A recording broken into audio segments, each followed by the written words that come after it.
Bismillahirrahmanirrahim. Assalamualaikum warahmatullahi wabarakatuh. Hello, my friend. So today I will tell you guys about the negative impact of social media in our lives. So our daily lives revolve around technology, and most of us can imagine going a day without logging on the internet or using our mobile phones. Social networking has become norm in our society with websites like Facebook, Twitter, MySpace, and many more holding a unique and vital role in our daily lives.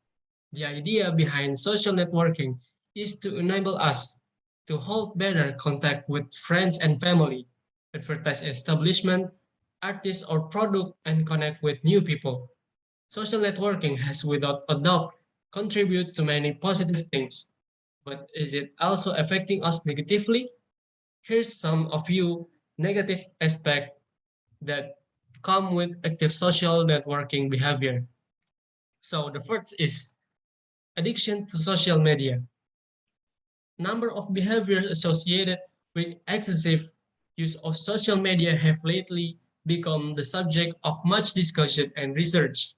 That said, a social networking addict could be considered someone who uses social media excessively to a point where it interferes with other daily activities, such, in, such as constantly checking Facebook status updates or stalking people's profiles on Facebook for hours on end.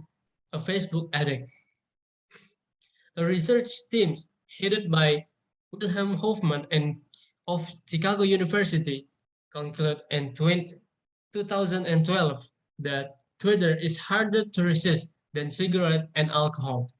Other researchers have also linked anxiety, sleep depression, and some psychological disorders to people who spend too much time online. So, second is constant comparison with others.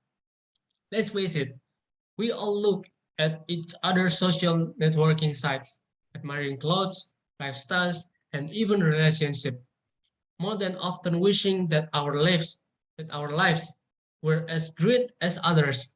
But when it comes down to it, people must tend to share only glittering highlight from their lives, deliberately leaving the dull ones. We usually don't post about our boring nights at home, rocky relationship, or lack of financially stability.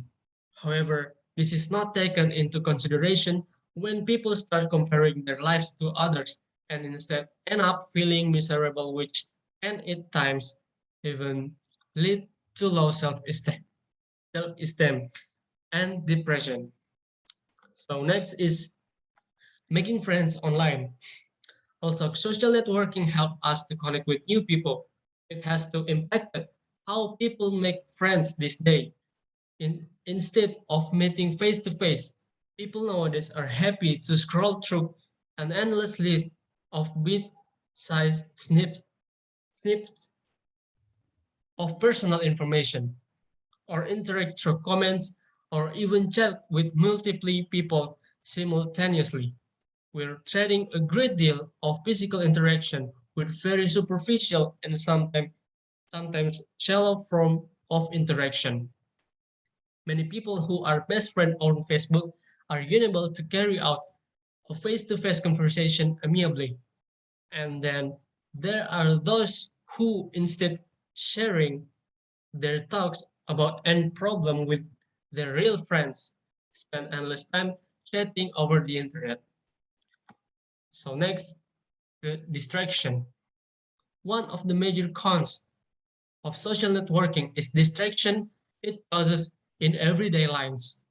Many of us can go an hour without checking for updates, and this can cause us to get distracted from what really important in life.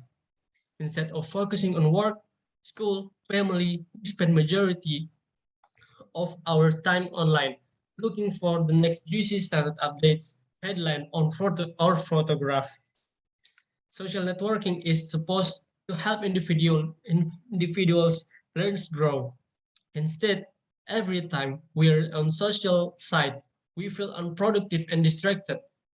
It, it is fast changing from, from a platform where we communicate with others into a platform where we advertise one to others. So the last is cyberbullying of hate or hate speech. So majority of kids, teens, and even adults will experience cyberbullying in one form or another. On social networking sites, people can post wherever they want without facing any serious consequence.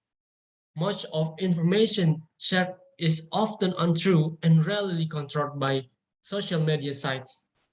Such rumors can spread rapidly and often cause many people to gang up and attack one person. Very good example is the Instagram X incident that sparked riots and rage among teens in Sweden last year. Also, a lot of people will say things on the internet they will never say face to face.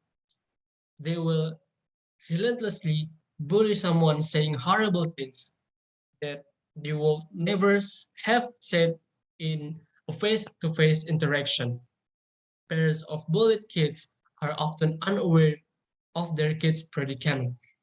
Some parents find out when the situation has already escalated and it's too late to help their kids. Social media has given people a new platform to post hateful comments and even threats.